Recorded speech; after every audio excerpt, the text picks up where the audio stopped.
Hello all of you, PN's Food Products is back again with a recipe of batter preparations for idli and dosa, and this is authentic South Indian way of preparing batter without using soda.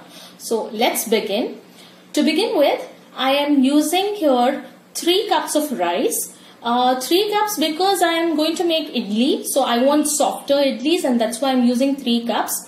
It has 2 cups of raw rice and 1 cup of parboiled rice, or you call it as idli rice.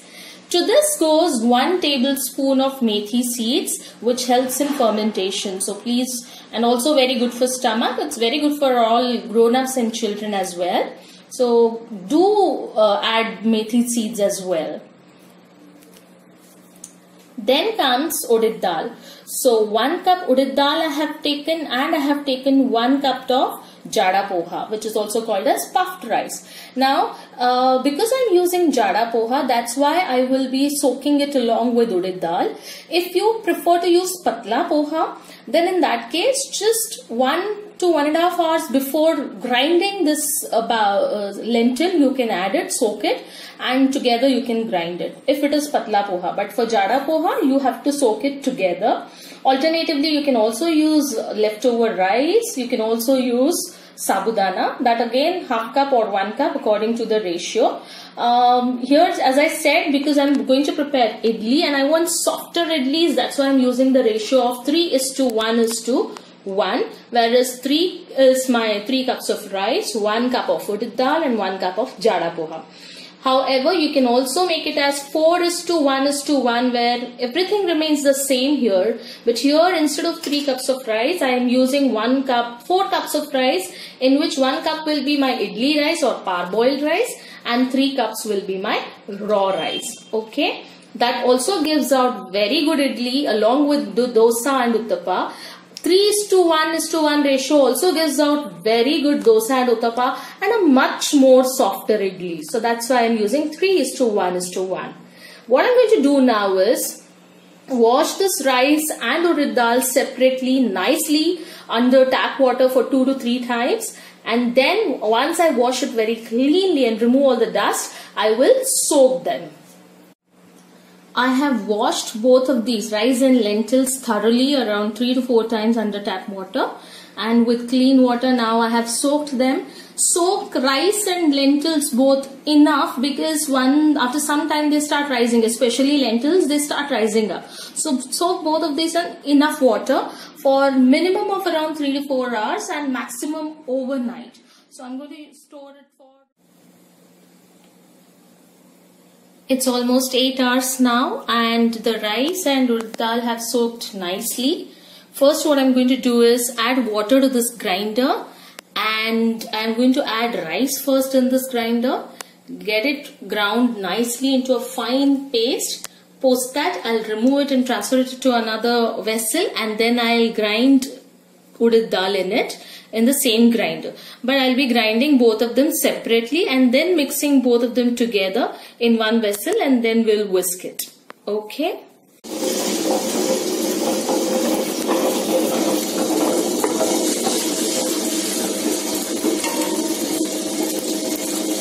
I'm adding rice to this. I've added clean water into it, and now I'm adding rice into it. It will take in around 10-15 minutes. It will be a fine paste, and then I'll transfer it to another vessel and I'll add urad dal. I have now finished grinding both my lentils and my rice, and I've transferred both of them to this bowl and have mixed it thoroughly with my hand, using my hand. Of course, your hand needs to be clean. You have to wash your hand and clean hand. With clean hand, just stir it, mix it nicely. The main reason why you should use your hand instead of using any spoon or spatula is that the heat that is produced in your hand when you mix the batter, it helps in yielding good fermentation process. So that is why I use always my hand to mix the batter. One tip, those who do not have wet grinders, no need to worry, because you can always use your regular blender. Just make sure one thing, that when you blend in the regular blender, in that case you use cold water. The only thing is to ensure that your batter does not get hot, because if it gets hot, then it will yield hard idlis and not the softer one. Okay. Now that my batter is ready, and one more tip, I never prefer adding salt after mixing. That is because it, especially the iodized salt, because it does not give good results while for fermentation. It only just adds the sourness, but not good results. So I never prefer adding any iodized salt when during fermentation process. But if you have rock salt, yes, you can definitely add and mix it together. Here I have not added it because I did not have rock salt. Now I'm going to set this batter aside at a warm place for minimum of 8 hours. Since the climate is hot now, 8 hours is more than sufficient to ferment. The batter will rise. Once it ferments, it will rise higher.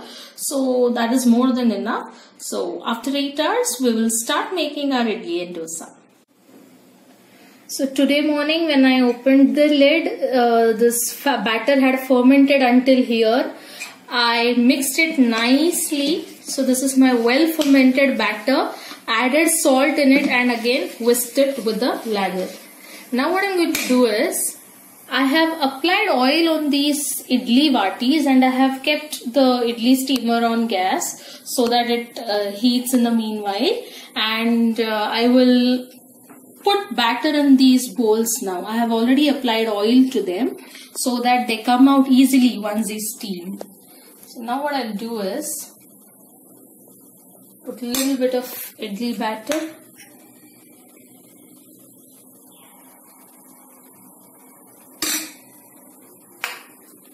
And please note, this is naturally fermented. I don't prefer adding soda or yeast to get artificial fermenting.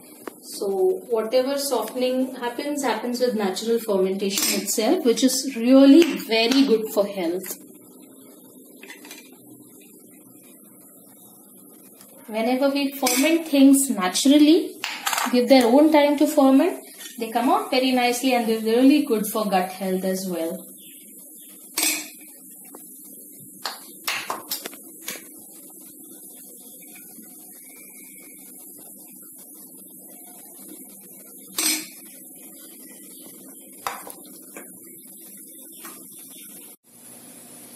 Water is heated in this. I will now keep a plate over it and keep these small bowls.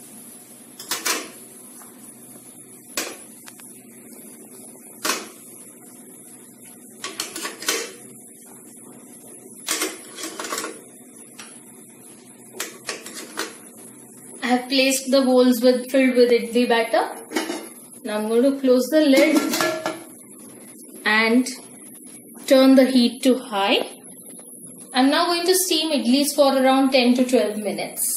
And then after 12 minutes, I'm going to turn off the gas and let it rest on the idli vessel itself for some more time, 5 to 10 minutes more. Then remove the vatis and keep it down for cooling. After that, I'm going to remove so that they come out easily and smoothly. I'll now show you how to make dosa and uttappa both. Now I have cast iron dosa tawa with me. I have kept it on gas to heat. Once it heats up, I'm going to apply a little oil. Now my dosa tawa is heated very nicely, so I'll apply a little oil on it. I'll show you first how to make dosa.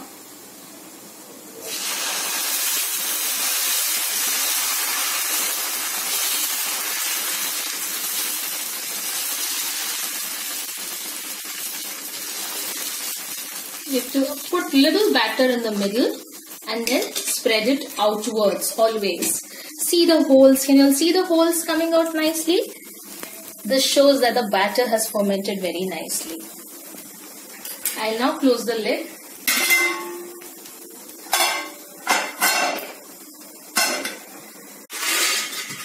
And now turn it.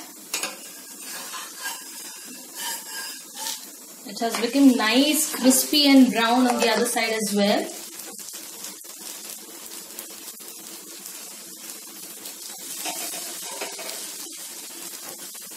So now our crispy dosa is ready.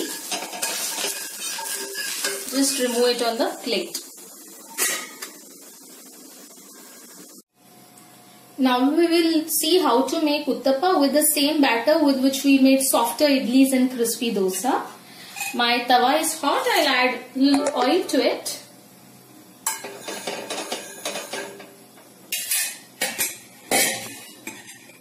And now pour dosa batter. Little more. And spread it just little. Not as big as you do it for dosa. Just little. See, nice bubbles coming around the dosa, uttappa. And I am right now making plain uttappa, but if you wish to make vegetable uttappa, you can sprinkle onion, tomato, capsicum or carrot, grated carrot, whatever vegetables are available with you. They taste really yummy. I am now making only plain uttappa. Okay, so far we have seen how to prepare idli, we have seen how to prepare dosa, we have seen how to prepare uttappa. Now I am going to show you how to make appa. In our language we call it as appa. It is also known as appam and some people also call it as only appam. So this is the appa patra. This is already heated. I am going to put little oil in every section.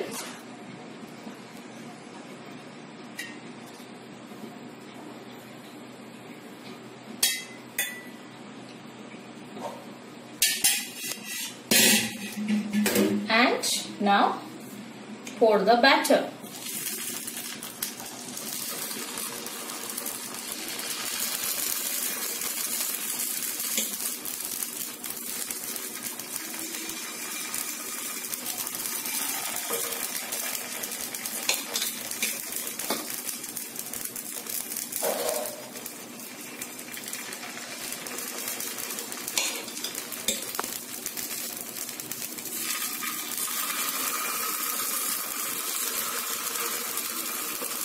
Now this is a plain appa that I am making.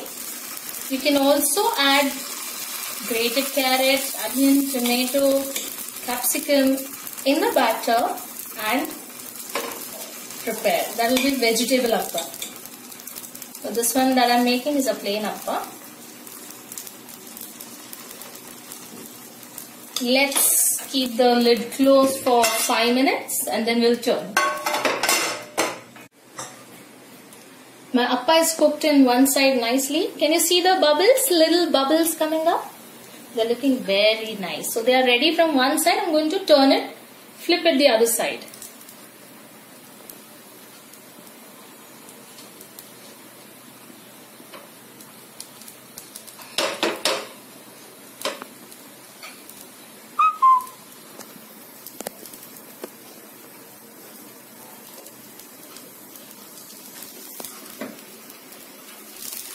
They're looking so beautiful.